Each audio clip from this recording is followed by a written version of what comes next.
Hello everyone, welcome to fix guideline. Computer science की चल रही क्लास के अंदर मेमोरी पढ़ने वाले हैं और मेमोरी की जो यूनिट कौन कौन सी होती है, सबसे छोटी जो इकाई या सबसे हाईएस्ट इकाई कौन सी होती है। तो चलो इस सेशन के अंदर पढ़ते हैं। तो कंप्यूटर जो इकाई होती है जिसे बाइनरी अंक कहते हैं, 0 और 1 संख्या से मापा जाता है। ये बात ऑलरेडी अपन लास्ट सेशन में कर चुके हैं। अब जो कंप्यूटर की सबसे जो छोटी जो मेमोरी होती है जिसे अपन कहते हैं बीट, क्या कहते हैं, बीट के बाद में निम्बल आता है और निम्बल यानी 4 बीट के समूह को निम्बल कहते हैं और एक निबल बराबर 4 बीट होते हैं।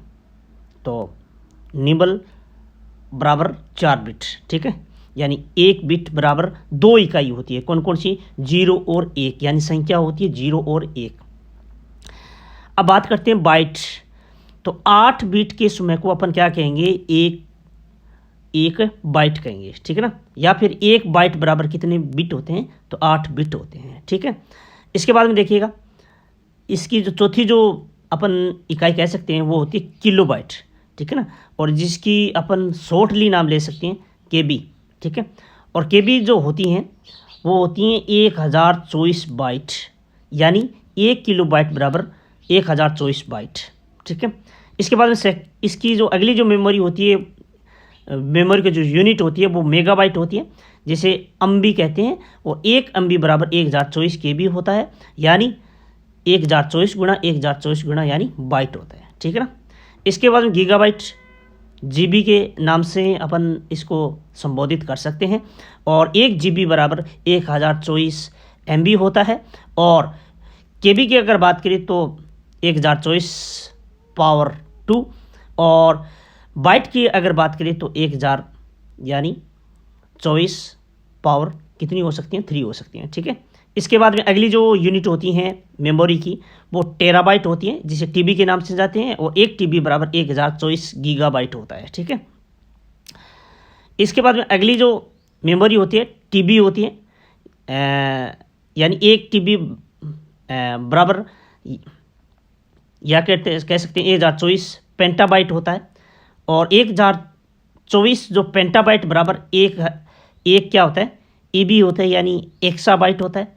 और 1024 यानी एक्साबाइट बराबर या क्या कह सकते हैं, एक जेड भी कह सकते हैं या जेटाबाइट। और हाईएस्ट जो मेमोरी मानी जाती है कंप्यूटर की वो मानी जाती हैं वाईबी, जिसे योटाबाइट कहते हैं, ठीक है। तो ये हाईएस्ट मेमोरी है अब तक की, ठीक है ना। इसके बाद में अपन पढ़ेंगे बाइनरी संख्या। तो बाइनरी संख्या मैंने अभी बताया था कि इस सिस्टम में केवल 2 अंक होते हैं, एक 0 और 1, और आधार माना जाता है वो 10 के स्थान पर 2 माना जाता है, ठीक है ना, क्योंकि संख्या 2 है तो इसलिए यहाँ पे 2 माना जाता है।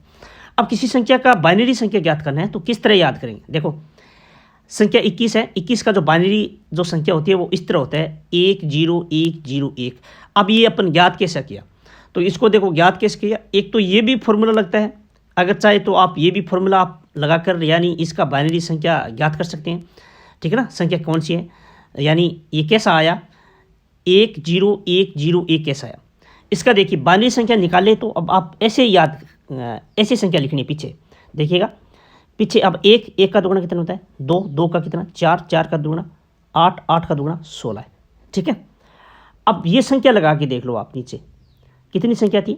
10 10 1 10 यानी 0, इसके बाद में 1, फिर 0, फिर 1, ठीक है ना। जितनी संख्या होती है उतनी लगा लो, ठीक है। इसके बाद 16 का दुगना कितना होता है? 32 होता है।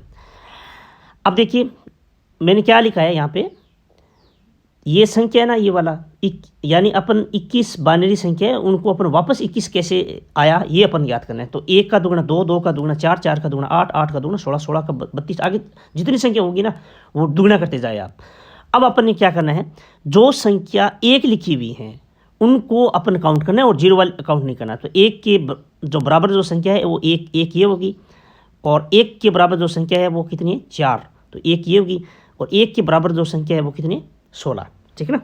जितनी संख्या 1 के बराबर है 0 वाली नहीं जोड़नी है, ठीक है। और 1 के बराबर उस संख्या को अपन जोड़ेंगे। तो 16 ये होगी, 16 4 20, 20 1 21। तो इस अतः आप बांध सकते हैं कि इसका जो बाइनरी जो संख्या है वो अपन इस तरह ज्ञात किया है, यानी कि कितने होता है, 21 होता है। ठीक है, तो आप इस तरह आप निकाल सकते हैं। ठीक है, अगले सेशन से मैं आपको बाइनरी संख्या प्रणाली सिखा दूंगा कैसा निकाला जाता है। ठीक है, इसके बाद में ऑक्टल जो संख्या प्रणाली होती है, ये इनका जो आधार संख्या होता है वो 8 होता है। ठीक है ना, और ये 8 यानी 0 से लेकर 7 तक सबसे जो बड़ा अंक होता है वो 7 होता है। ऑक्टल अंक जो आधार होते हैं वो 8 की घात द्वारा व्यक्त किया जाता है। ऑक्टल संख्या अपन जैसे मान लो 2057 को दशमलव पद्धति में बदलना है तो कैसे बदलेंगे, तो इस प्रकार आप बदल सकते हैं। जैसे 2057 तो 2 पहले लिख लो, 0 5 7। अब अपन क्या करेंगे, 0 की मैंने क्या बताया था, घात लगानी है 8, तो 8 की पावर 0, 8 की पावर 1, 8 की पावर 2, 8 की पावर 3। तो इस तरह अपन को याद करना है। ठीक है, अब यहाँ से देखो 7 इंटू अपन 8 की पावर 0 लेते हैं तो यानी 0 ही आएगा, तो 7 गुणा में 0 कितना हो जाएगा, 7 हो जाएगा। अब 8 की पावर 8 ही होता है तो 5 इंटू 8 कितना हो जाएंगे, 40। ठीक है, इसके बाद देखिए यहाँ पे 0 आ गया, तो 0 के साथ अपन 8 की पावर 2 है तो यहाँ पे भी क्या आ जाएगा, 0 आ जाएगा, क्योंकि इसका कोई सेंस ही नहीं रहता। इसके बाद में 8 की पावर 3 कितना होता है, तो 8 8 64, और 64 8 552, तो यानी 552 गुणा में 2 करते हैं तो कितना आ जाएंगे, 1024। ठीक है ना, अब 1024 0 और 40 और इसके साथ 7 तो जोड़ते हैं तो 2057 आता है। तो इस तरह आप यानी अपन याद कर सकते हैं। ठीक है ना, अगला है हेक्सा डेसिमल संख्या प्रणाली। और हेक्सा जो डेसिमल प्रणाली होती है वो इसकी आधार संख्या होती है वो 16 होती है, और दशमलव अंक में 10 अंक होते हैं, और शेष 6 जो अंक होते हैं वो ABCDEF यानी ये माना जाता है।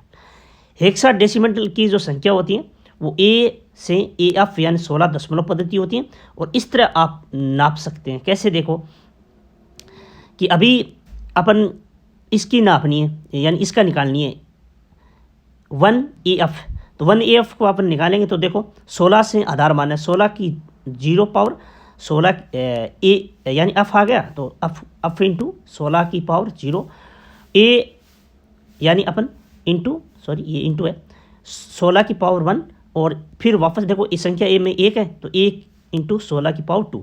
तो अब इसको अपन इसको इंटू करते हैं तो इसका 256 हो जाएगा, यानी 16 की पावर 2 यानी 16 गुना में 16 करते हैं तो, या फिर 16 की पावर 2 करते हैं तो 256 आ जाएगा, और इसे 1 से गुना करते हैं तो 256 ही हो गया। ठीक है, 10 इंटू 16 तो 160, और 15 इंटू 1 तो कितना हो जाएंगे, 15। तो कुल मिलाकर इसको अपन जोड़ते हैं तो 431 आ जाते हैं। ठीक है ना, तो इनका दशमलव क्या हो जाएगा, 431 और प्रणाली में, और इसका हेक्सा डेसिमल कितना है तो 1 यानी 1 और AF। ठीक है ना, 16। तो इस प्रकार आप हेक्सामीटर और आधार 16 मानना है, और ऑक्टिकल संख्या कितनी माननी है, आधार 8 माननी है, और बाइनरी संख्या कितनी माननी है तो आपको संख्या 2 माननी है। ठीक है, 0 और 1। ठीक है, तो इसलिए यहाँ पे 2 ही होता है आधार।